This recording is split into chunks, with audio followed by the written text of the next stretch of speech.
Hey, Jake, we should,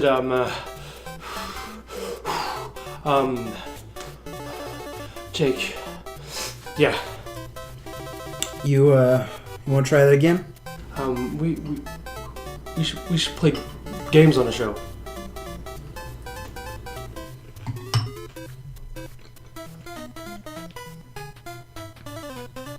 Okay.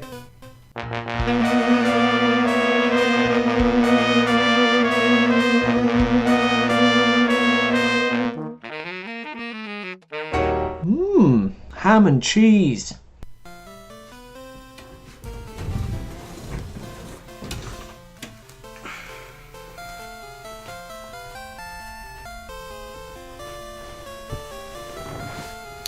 Hey, how's it going? I'm Jake Templeton. And I'm not. That's right, Matt. You're not me. Sure aren't. You may not know us as internet rap duo Fetus Police. Wow. Now, I know what you're probably thinking. You're thinking, rappers. But I clicked this video because PS2. Hey, me too. Jake, are you yanking our chain? Chain? Do people still say that? Is that Yeah, like a thing that people say?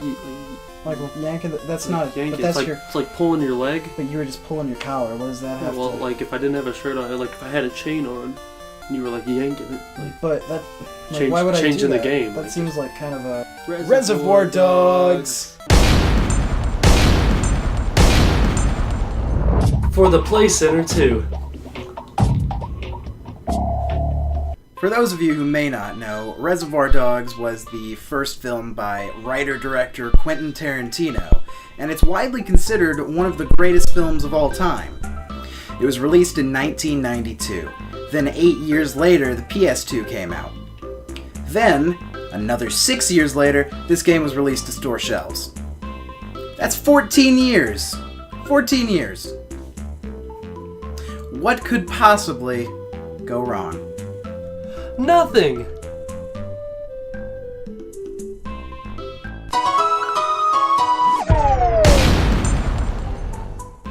Actually, Matt, everything.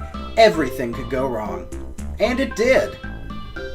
Oh man, you're just gonna like cut me down like that? Come on, dude. So the film is known for covering the events of a diamond heist before and after, but not the actual events of the heist itself. It's sort of famous for this. Now, the video game took a decidedly different route. Awesome! That sounds great! I can't even wait to see the heist. Matt, you don't want to see it. Seriously, man? Yes. Let's take a look. Here are your names. Mr. Brown, Mr. White, Mr. Blonde, Mr. Blue, Mr. Orange, and Mr. Pink. Why am I Mr. Pink? Alright, what the hell? Seriously? We're less than a minute in and there's already a huge problem I can see. Why does Mr. Pink look and sound nothing like Steve Buscemi? I try to be nice, I try to give people the benefit of the doubt, but it's like they weren't even trying. Mr. Pink, let's move on. Unfortunately, Mr. Pink isn't the only character who looks and sounds nothing like the actor who portrays him in the film. Let's watch. Alright, we're looking alright so far. I mean, we're not looking great, but we're... Okay, looking exponentially worse as we go. That's cool. Okay, so this is supposed to be famous actor Harvey Keitel. Michael Madsen here actually kinda looks like himself. This is supposed to be Sean Penn's brother, Chris Penn. As we've already discussed, this is Steve Buscemi. Mr. Pink. Does this look like Lawrence Tierney? It doesn't. It is. It's the guy who plays Mr. Blue, whose name I couldn't bother to look up. Mr. Brown is played by Quentin Tarantino, the guy who wrote and directed the movie. Oh, and who could forget about PS1 looking ass Tim Roth? Well, any excitement I felt for this game has just completely disappeared. Oh, and of course, who could forget about that glorious Times New Roman font? It's really similar to the one they use in the film, but it's not quite there, and for that reason, it just kinda pisses me off here. Well, on to gameplay, and let me tell you, it's certainly nothing to shake a penis at. Try out the guns, knock yourself out. I gotta take a piss.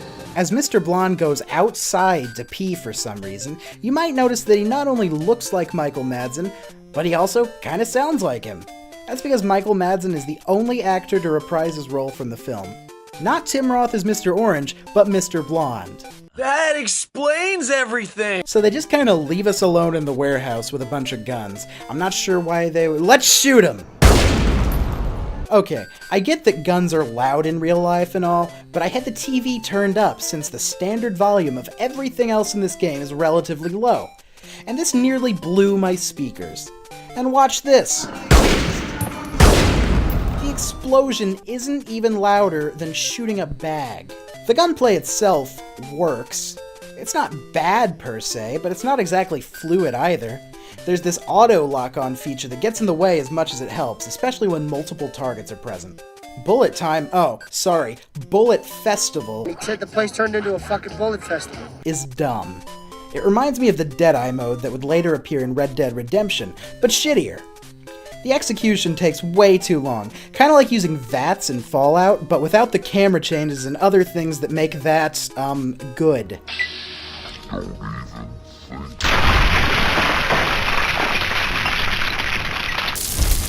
Here's what happened the first time we used Bullet Festival on actual enemies.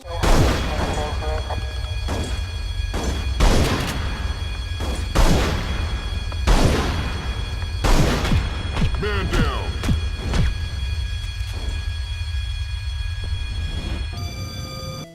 Here's a fun fact for you. That's actually how decapitation works. We set up a little demonstration. Check it out. Bang! Next up is cover. Cover is pointless in this game because you can run and gun the entire thing.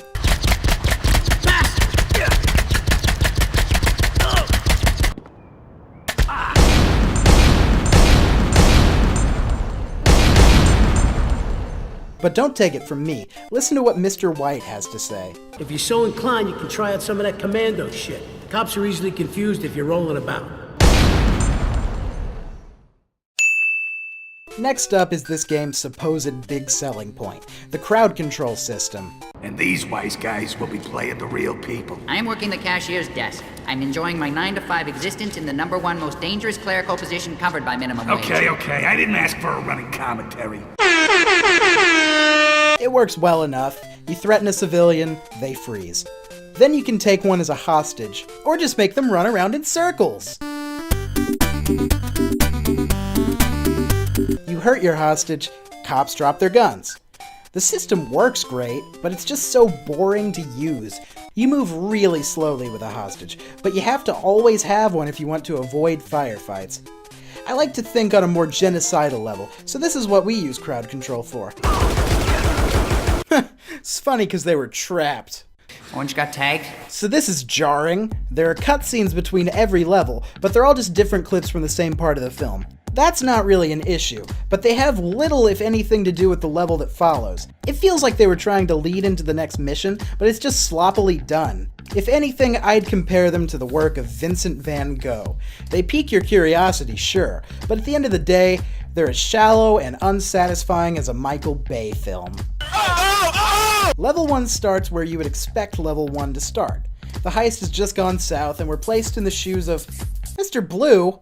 Why the hell are we Mr. Blue? He has like 2 lines in the entire movie. I mean, it's a little bit better in the game, he has like 4 here, but still, why are we not Mr. Blonde? He's the guy who's supposed to just start killing people in this scene. Wouldn't it make more sense to play as him here? We decided we would play the game as it's meant to be played, without killing anyone. Or at least as few people as possible. This is where we learned that that's stupid. And boring. And we killed all the things. Also, that headshot thing happened. We have the building surrounded.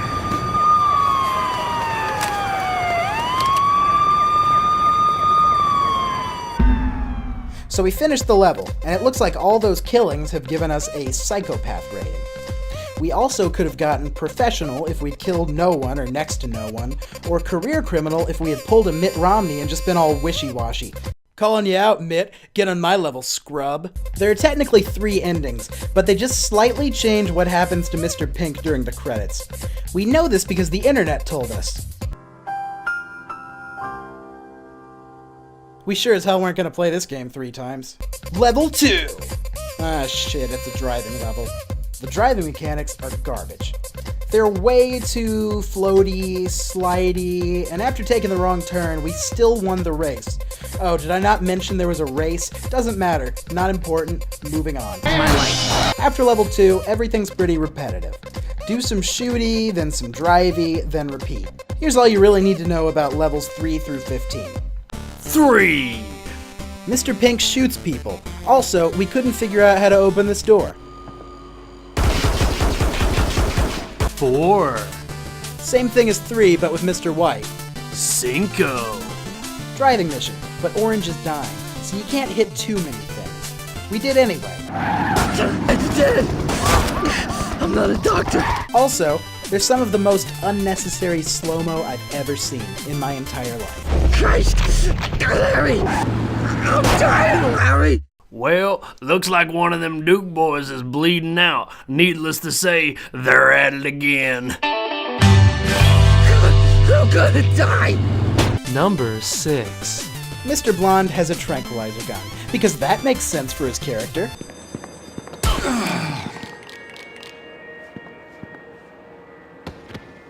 The number after 6. Driving, cop in trunk. 8. Starts with this. 9 through 13. Shit. It's all shit. 14. Also shit. But you have to drive a car as Mr. Brown after he's been shot in the head. Apparently, you can drive for 5 minutes before succumbing to a headshot. This also seems the most appropriate time to mention that the other cars in this game are made of fucking paper and explode from pistol shots. And sometimes from just driving into them. Need to get there in one piece. Quinceañera! You play as Mr. Blue again. Turns out, he made a final stand in front of the jewelry store, made his way to a nearby movie theater, and conveniently died in front of a screen showing the words, "The End," when he stopped to have a smoke. The developers were clearly trying to be meta here, and it doesn't work well. Maybe I'm just being critical because I hate this game. At this point, I don't even know anymore.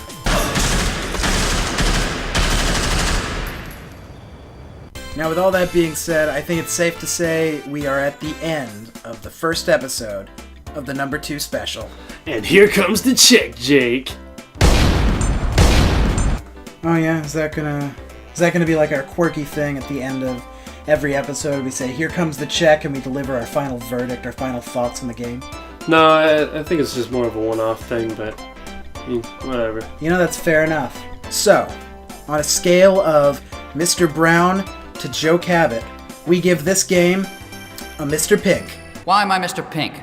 And you know what? Maybe you liked this one episode enough to even, dare I say, subscribe? Fucking forget about it.